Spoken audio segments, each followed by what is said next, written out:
लोग बात करने जा रहे हैं सुप्रीम कोर्ट के एक लेटेस्ट डिसीजन की। और मजे की बात यह है कि वो decision honourable justice J B Pardiwala ने दिया है। पार्डीवाला साहब के विषय में वो सुर्खियों में हमेशा से रहते हैं, लेकिन ये डिसीजन जो उनका है वो सरकार के खिलाफ नहीं है, अधिकारियों के खिलाफ है।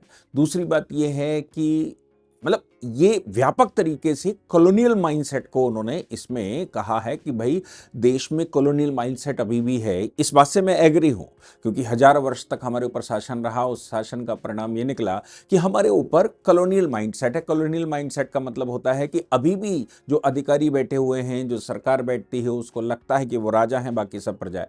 और इसका दोष उनका नहीं है, उसका दोष मतलब मैं उस विषय पर आऊं कि केस क्या था। उससे पहले 2 मिनट ये बताऊं कि जब नई ब्यूरोक्रेसी आई भारत में और पुराने सिस्टम को ख़त्म किया गया, जब अंग्रेज आया या ईसाई आया, उसने जो सिस्टम बनाया, उस सिस्टम के तहत ईसाइयों ने उस विषय को मतलब जब अधिकारी बैठा तो उन्होंने सिस्टम ही ऐसा सेट किया, क्योंकि यहां पर तीसरे दर्जे का व्यक्ति होता था। पहला तो वहां का राजा, मतलब इंग्लैंड का राजा, दूसरे स्तर पर वहां की सरकार, और तीसरे स्तर पर यहां गवर्नर जनरल और उसके मातहत अधिकारी।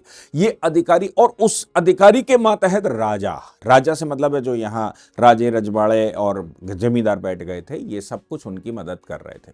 तो सवाल यहां पर जो बड़ा पैदा हो रहा है वो ये है कि ब्यूरोक्रेसी सेट की थी। ब्यूरोक्रेसी जब सेट हुई भारत में, तो उसका काम यह था कि भारत से वेल्थ ड्रेन करके कैसे इंग्लैंड ले जाना है, और भारत में गाय घोड़ों की तरह लोगों को चराना है।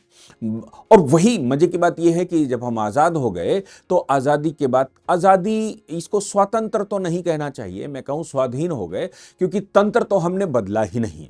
आज भी सुप्रीम कोर्ट कह जरूर रहा है, सुप्रीम कोर्ट के होने वाले, आगे होने वाले चीफ जस्टिस आज कह रहे हैं कि भाई कॉलोनियल माइंडसेट से निकलना चाहिए, लेकिन सुप्रीम कोर्ट या कोर्ट की जो व्यवस्था है वो खुद ही कॉलोनियल माइंडसेट की है। ये कॉलोनियल माइंडसेट की ना होती तो ये जो सब कुछ इस विषय पर चल रहा है कि सब वहां तो कोलिजियम बैठेगी और कोलिजियम तय करेगी। कोलिजियम तो निकली, मतलब मैं समझता हूं कोलिजियम को वैसे ही देखना चाहिए, कॉलोनियल।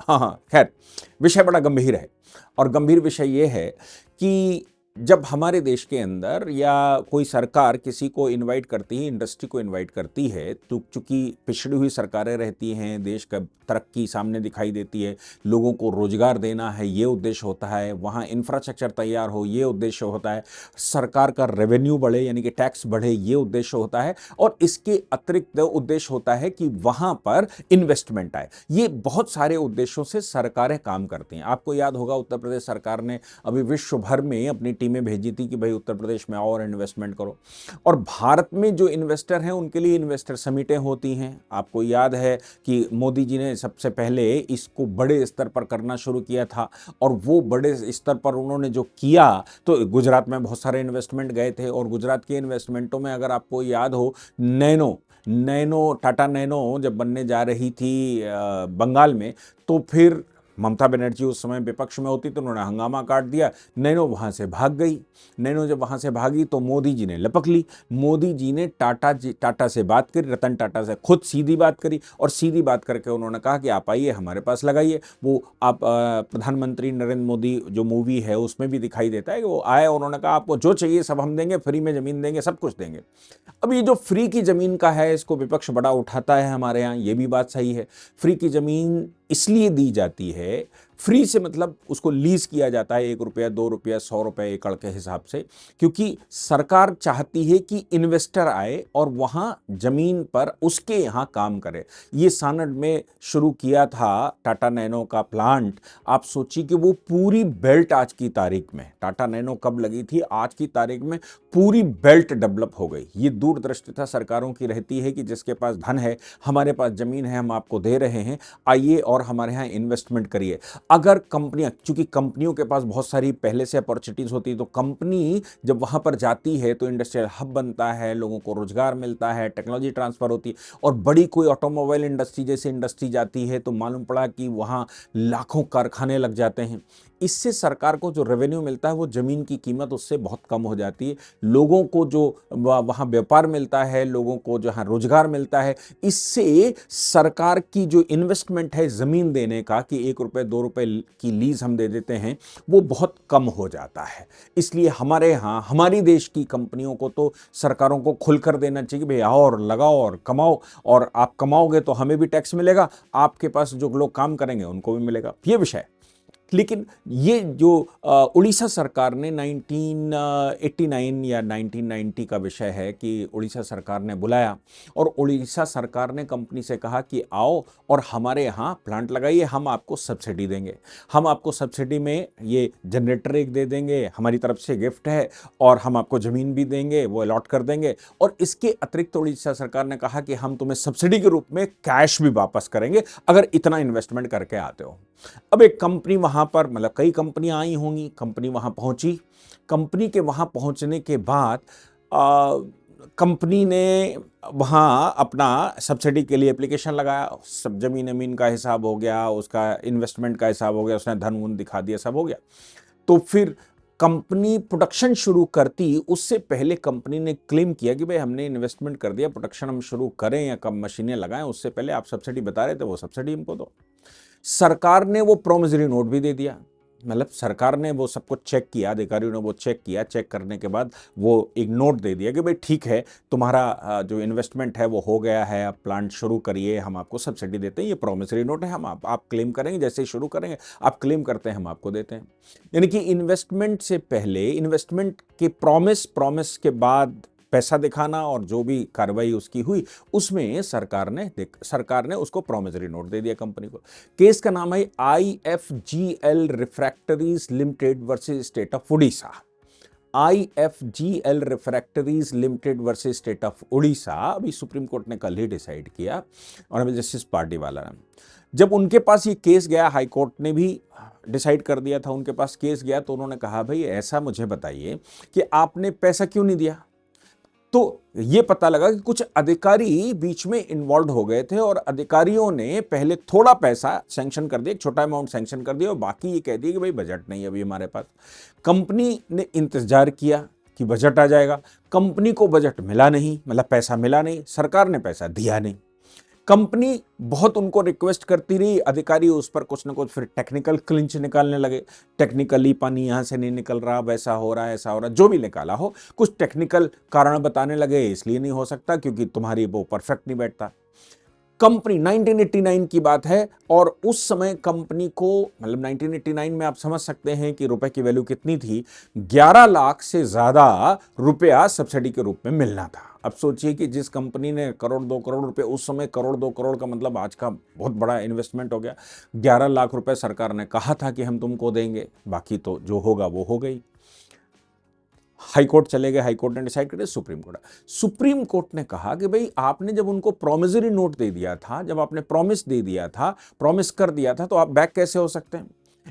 आपके भरोसे पर किसी ने करोड़ों रुपया वहां पर लगाया, आपके भरोसे पर वो इंडस्ट्री अपनी लेकर आया, आपके भरोसे पर कि आप इंफ्रास्ट्रक्चर चाहते हैं, आप वहां पर इन्वेस्टमेंट चाहते हैं, आप चाहते हैं कि आपके लोगों को एम्प्लॉयमेंट मिले, आप चाहते हैं कि वहां सरकार को भी रेवेन्यू जनरेशन हो। आपकी इच्छा के अनुसार आपके आमंत्रण पर कोई व्यक्ति वहां पहुंचा, कोई कंपनी वहां पहुंची, उसने इन्वेस्टमेंट किया, और आप फिर अपने प्रॉमिस से बिगड़ नहीं सकते।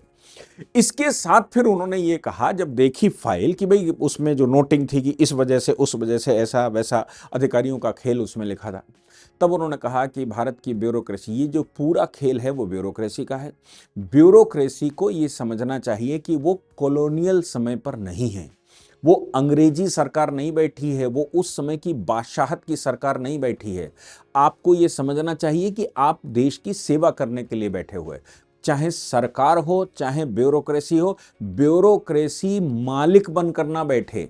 और ये जो फाइल बता रही है वो बता रही है कि ब्यूरोक्रेसी मालिक बनकर बैठी है। अच्छा, इसके ये उन्होंने कहा, टिप्पणी कर दी, चलो ठीक है, लेकिन इसके साथ एक जो बड़ी टिप्पणी करी, मुझे लगता है कि जब वो चीफ जस्टिस बनेंगे, मैं उनके बहुत सारे निर्णयों से सहमत नहीं होता हूं, उनके माइंडसेट से भी सहमत नहीं होता, लेकिन इस विषय पर मैं बहुत सहमत हूं।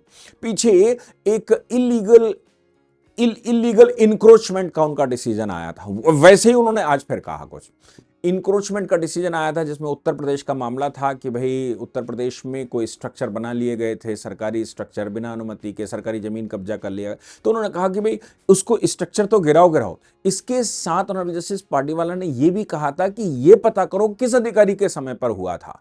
जिस अधिकारी के समय पर यह स्ट्रक्चर बने थे, जिन अधिकारियों के समय पर यह इंक्रोचमेंट हुए थे, जिन अधिकारियों के समय पर यह अवैध बिल्डिंगें निर्माण हुई थी, जिन अधिकारियों के समय पर यह सब कुछ हुआ, ये उनकी रिस्पॉन्सिबिलिटी बनती है कि उनसे इसका उनकी नौकरी पर सवाल खड़े किए जाए, भले ही वो रिटायर क्यों ना हो गए हों।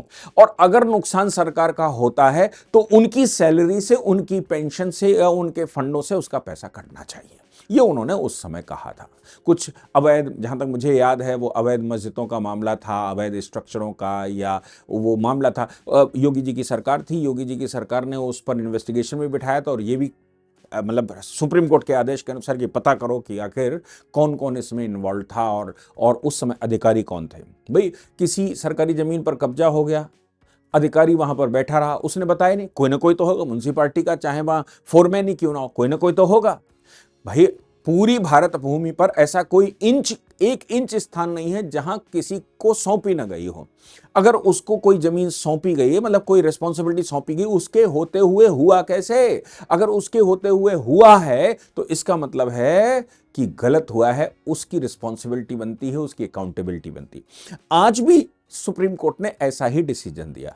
सुप्रीम कोर्ट ने कहा कि जिन अधिकारियों ने इस पर सवाल खड़े किए हैं, क्योंकि मैं आदेश कर रहा हूं इनको 11 लाख, 11.5 लाख, जो भी इतना रुपया दिया जाए, 9% इंटरेस्ट के साथ दिया जाए। 1989 से अभी तक आप समझ लीजिए 35 साल का पैसा इनको विथ इंटरेस्ट दिया जाए।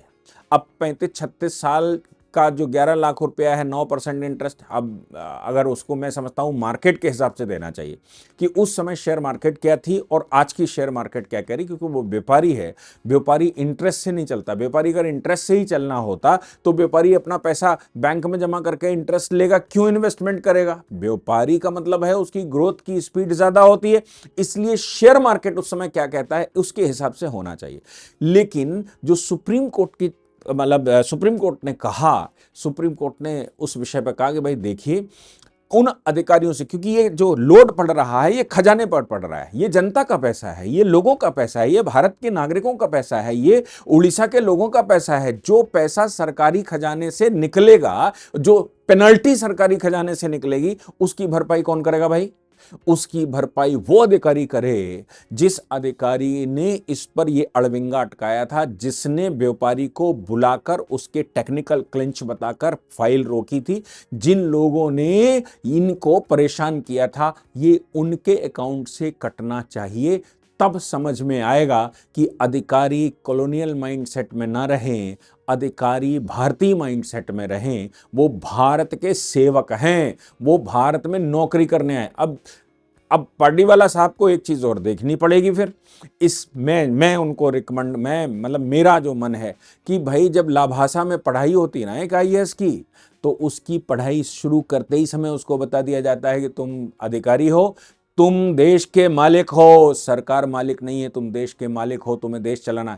चीफ सेक्रेटरी कभी कभी मैं व्यक्तिगत इलस्ट्रेशन हो, चीफ सेक्रेटरी कभी कभी कहते मिलते हैं कि मुख्यमंत्री क्या है, करना तो हमने है, सरकार क्या है, करना तो हमने है।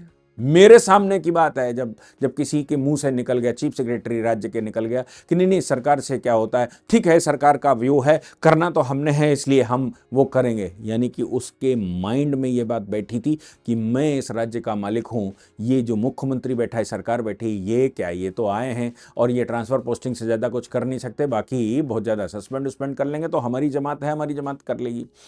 आप समझ कर देखिए 1947 में जो चीफ सेक्रेटरी बैठा था अंग्रेजी के टाइम पर, वही चीफ सेक्रेटरी भारत में दूसरे दिन पे बैठा था। जो सेना प्रमुख पहले दिन था वही दूसरे दिन था। आप समझिए कि हमारे देश में हम स्वाधीन जरूर हुए, लेकिन हमने वो कॉलोनियल माइंडसेट ना तो बदला, ना एजुकेशन बदली, ना सिस्टम बदला, ना हिंदू इकोनॉमी स्टैब्लिश की, ना हिंदुत्व स्टैब्लिश किया, और ना ही हमारे पूर्वजों की परंपराओं के अनुसार एडमिनिस्ट्रेशन को सेट किया। ये हमारा दुर्भाग्य कह लीजिए या फिर ये कह लीजिए कि हमारे देश में जो पहला प्रधानमंत्री बैठा, जो पहली सरकार बैठी, उसके पास वो विजन नहीं था या फिर वो अंग्रेजों का ही रिप्लेसमेंट था और उसकी वजह से केवल रिप्लेसमेंट हुआ, ट्रांसफर ऑफ पावर हुआ, ये ट्रांसफॉर्मेशन ऑफ पावर नहीं हुआ। मैं समझता हूं ये हमारे देश में एक बड़ा बुरा माइंडसेट लोगों का है। आज भी 1000 साल की गुलामी आज भी दिमाग से उतर नहीं रही। इसका परिणाम ये निकलता है कि हमारे यहाँ लोग अपना काम करने की बजाय सिर्फ और सिर्फ दूसरों का काम करना पसंद करते हैं। अमेरिका में नौकरी कर ले, कि यूरोप में नौकरी कर ले, कि फलानी कंपनी में नौकरी कर ले, कि सरकारी नौकरी कर ले, सिर्फ नौकर बनने का माइंडसेट ये कॉलोनियल टाइम से मिला, जो आज भी। लेकिन नौकर बनने के बाद मालिक बनता है, नौकरी में ही मालिकी है, ये ऑनरेबल जस्टिस पार्टीवाला ने इस केस में कहने की कोशिश करी, जो मुझे लगता है कि हमें सबको समझना चाहिए और अप्रिशिएट भी करना चाहिए कि उन्होंने ऐसा कहा।